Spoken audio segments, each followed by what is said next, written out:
Vamos a continuar ahora con David Romero. Él es criminólogo, director de Inteligencia y Seguridad Corporativa del Banco Sabadell, México, y presidente de la Comisión de Seguridad de la Cámara Española de Comercio.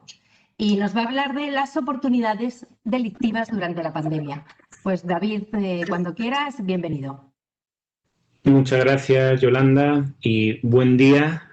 Y así cubrimos los buenos días de México y las buenas tardes de España. Gracias por la invitación.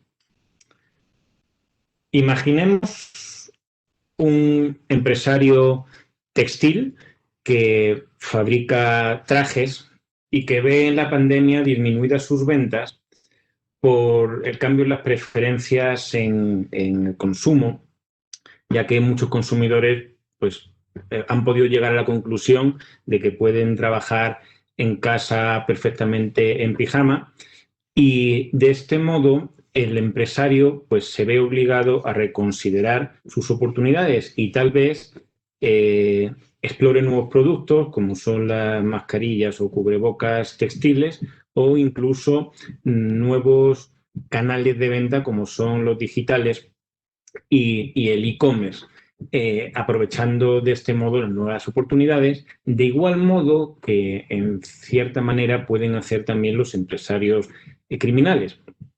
Pongamos, por ejemplo, el negocio del narcotráfico, que durante la pandemia ha podido ver complicaciones por el lado de la oferta, por las restricciones a la movilidad, por las restricciones en los pasos fronterizos, por las restricciones en el transporte. E igualmente ha podido ver también complicaciones por el lado de la demanda, ya que ocurren menos fiestas, están prohibidos ciertos negocios nocturnos, discotecas, etcétera. Y de este modo se puede haber visto obligado a, por ejemplo, también explorar nuevos canales de venta, como pueden ser los digitales, en los que ya sabemos que muchos estaban, ¿no?, tanto en la red superficial como en la red profunda, o explorar nuevos productos, como puede ser la piratería industrial, la falsificación de medicamentos que ahora tienen una mayor demanda, o como puede ser la extorsión, que hace un ratito Enrique comentaba que está por las nubes, o el robo y venta de medicamentos, o el fraude, o incluso los ciberataques en asociación con otras organizaciones delictivas. ¿Cómo afecta esto a la incidencia delictiva general? Y adicionalmente surge también otra pregunta: ¿cómo se relaciona la contracción económica que se está padeciendo a nivel mundial con la delincuencia, con las cifras de delitos? Bueno, al principio de la pandemia, todos nos preguntábamos cómo iba a afectar esta situación a la seguridad de los ciudadanos y de nuestras empresas. Mirábamos a otros países que llevaban ya unos meses de ventaja en esto de ventaja o de desventaja, mejor dicho, en esto de la pandemia, y veíamos que, especialmente en Europa, las cifras de delitos habían descendido drásticamente.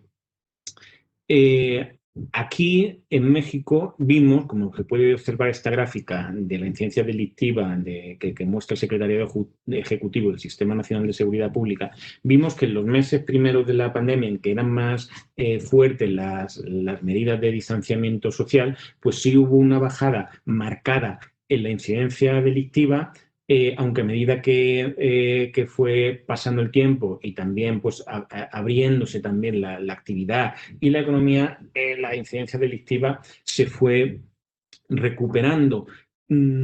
Esto puede tener muchas razones. Obviamente, una parece ser que, como se ha visto en otros países en Centroamérica, en países que ya tienen una alta tasa delictiva, la sensibilidad a ciertas variaciones son menores, a pesar de la variación en oportunidades y de los esfuerzos, ¿no? También puede haber otra razón, como es la pirámide de población. En México el rango de población entre 15 y 25 años, que es en el que tradicionalmente se presentan más delincuentes, pues es mucho más representativo que en otros países de Europa, ¿no? Y luego está la cuestión que comentábamos de la influencia de la economía en la delincuencia. No es algo tan sencillo de entender tradicionalmente para la criminología, porque existen dos factores contrapuestos. Por un lado, el crecimiento económico genera oportunidades de empleo que detraen a muchas personas en ocasiones de la delincuencia. Sin embargo, el crecimiento económico también genera oportunidades delictivas. En términos muy simplistas y coloquiales, digamos que hay más, con el crecimiento económico, hay más que robar, por tanto, a nivel agregado, las cifras delictivas pueden subir. Y a la inversa, la contracción económica y más desempleo puede hacer que algunas personas se pasen a la oportunidad delictiva, pero también a nivel agregado, pues si hay más negocios cerrados o menos flujos económicos, pues también puede descender cierta incidencia. Porque también hay que comentar aquí que esta curva que vemos es un compendio de delitos, de delitos de diferente naturaleza, sean los patrimoniales, sean los violentos u otros, ¿no? Y hay otra cuestión adicional, que es la cifra negra, que tradicionalmente siempre existe en la medición del delito, pero que en este caso en los meses primeros de la pandemia pudo ser especialmente significativo por la lógica de irrupción en la actividad de agencias del Ministerio Público y el lógico temor también del ciudadano a contagiarse, que pudo hacer que tuviera menos incentivo para denunciar. Pero si elegimos ciertos delitos que tradicionalmente se han considerado con menor cifra negra, como es el homicidio, pues ya vemos unos efectos más aislados, ¿no? Aquí en el homicidio, por ejemplo, vemos que el descenso de esta incidencia no ha sido tan significativa como en otros países. Podría obedecer esto a que el homicidio en México pues tiene también una alta influencia del homicidio debido a crimen organizado, pugnas entre cárteles, etc. Y si nos vamos al robo de vehículo, podemos observar que ahí sí, en abril, mayo, junio, pues sí tuvimos un descenso, hay un punto de inflexión, tuvimos un descenso significativo y luego empieza también a recuperarse. Previsiblemente también otro tipo de delitos como el robo transeúnte pudieron descender en esos meses por lógicas razones de menos gente en la calle, menos oportunidad delictiva para delincuentes comunes, por ejemplo, ¿no? Pero ahí si nos vamos al fraude, ya vemos algo diferente, ya vemos una subida marcada, ¿no? Quitando abril y mayo, que pudieran estar influenciados por el efecto de pandemia, comentábamos, después sí vemos una subida significativa hasta el punto que en el corte de octubre, con estas cifras del Secretariado Ejecutivo, vemos un aumento de 43% de fraude respecto al inicio de la pandemia. Me pareció interesante mostrarles también estas cifras de los fraudes reportados vía online a la Federal Trade Commission, que vemos ahí una distribución en forma de campana de Gauss muy marcada, y aquí estamos eliminando el factor, o sea, estamos corrigiendo el factor pandemia, el factor cifra negra, y vemos que sube muy claramente, sobre todo al inicio de la pandemia, y vemos después cómo desciende esta cifra. Pudiera ser porque se consigue contener con campañas, etcétera, etcétera. Y si nos vamos al ciberataque, ¿no? Aquí en unas gráficas de un reporte de Checkpoint, vemos que aquí no tenemos punto de inflexión, que las cifras están claramente en aumento continuo. Esto puede tener también una lógica dentro de la transformación digital que también está teniendo posiblemente el crimen organizado, que al igual que en los sectores legales, pues puede ser una tendencia imparable que le ha dado, digamos que le ha permitido darse cuenta de unas oportunidades atractivas. ¿Cómo explicamos estas oportunidades? Pues una buena manera es mediante un modelo microeconómico de oferta y demanda.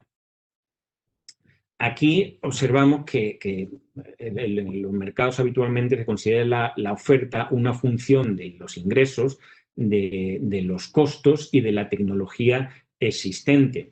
Y la demanda del consumidor, una función, o sea, está en relación con el precio del producto que consume, con el precio de un bien sustitutivo, ¿no? Típicamente, si el precio del café sube, el consumidor pues, va a comprar más té, la renta que percibe y sus preferencias. Y aquí podemos entender por qué pues la delincuencia está basculando a cierto tipo de delitos, en especial fraude, ciberataques, viéndolo desde este punto de vista de las oportunidades y de la oferta y la demanda. Desde el punto de vista de la oferta, hemos visto que el crimen está descubriendo una serie de capacidades tecnológicas que antes no estaba considerando tanto y le ha permitido innovar y meterse en negocios que además le permiten un entorno de menor riesgo, porque es un entorno, digamos, más anónimo. El entorno presencial, aparte, ahora permite también menos, bueno, quizá en los meses de mayor distanciamiento social permite menos oportunidades porque menos población en la calle, por tanto, mayor proporción de presencia policial. Sin embargo, el entorno ciber pues, es de menor riesgo para ellos. Aparte, están descubriendo nuevas líneas de negocio de alta rentabilidad, como ya comentamos, el tema de extorsión, piratería industrial, etcétera, ¿no? Y el fraude también es un negocio que puede ser muy rentable para el crimen organizado. También están descubriendo nuevas vías de lavado de dinero. No en vano, la última evaluación nacional de riesgos de la UIC mencionaba entre sus dos riesgos emergentes precisamente los riesgos de lavado derivados de esta pandemia. Es posible que el crimen organizado invierta en empresas en dificultades económicas para controlarla y a partir de ellas pues lavar recursos o incluso también otorgando a estas empresas en dificultades créditos y es también una modalidad de lavado.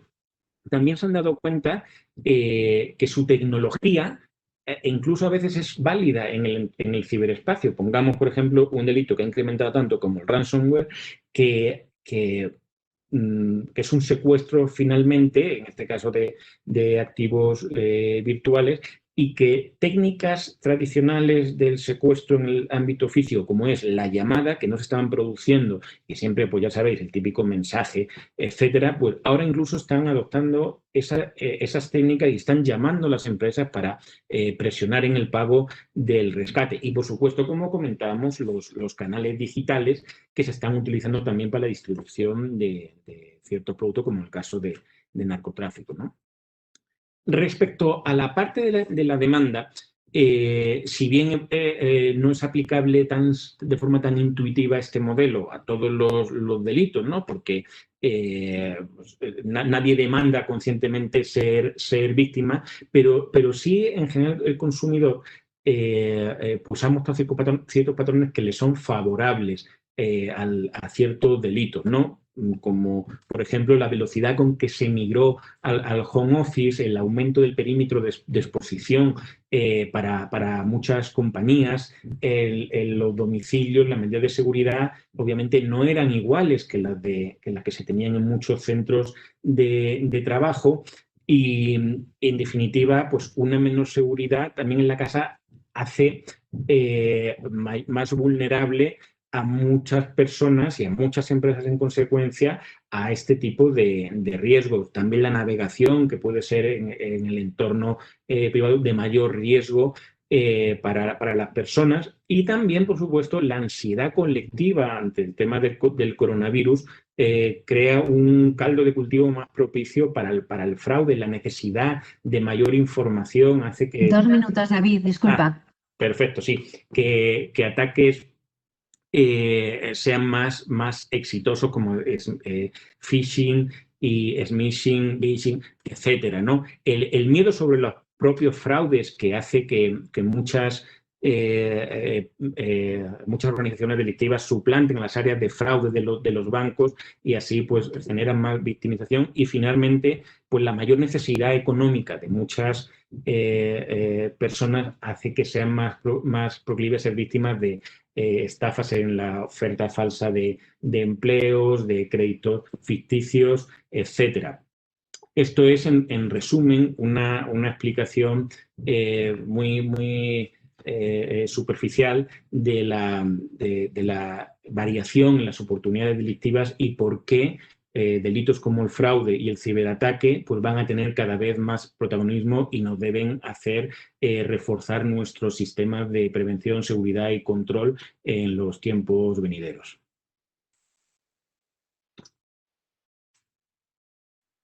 Qué interesante es oíros, sobre todo de la mano de expertos como vosotros, que aterrizáis al resto en la problemática que muchas veces, bueno, pues cuando no eres un experto en ciberseguridad, bueno, pues no llegas a tener ese conocimiento.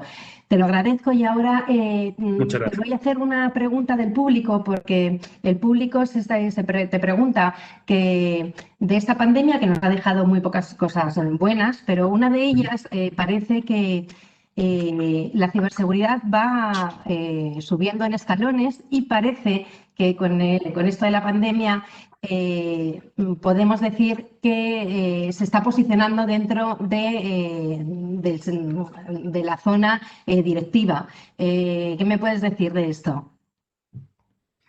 Sí, Yolanda, eso es correcto.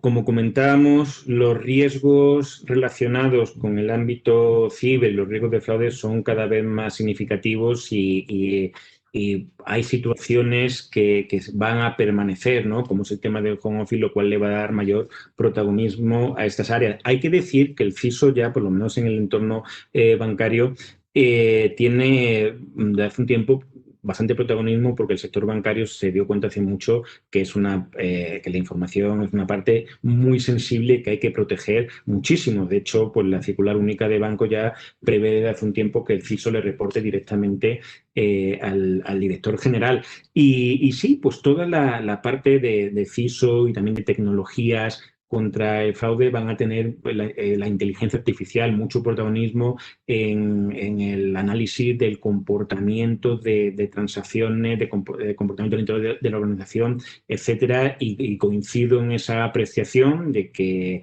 estos riesgos cada vez van a ser más relevantes para su mitigación en las organizaciones.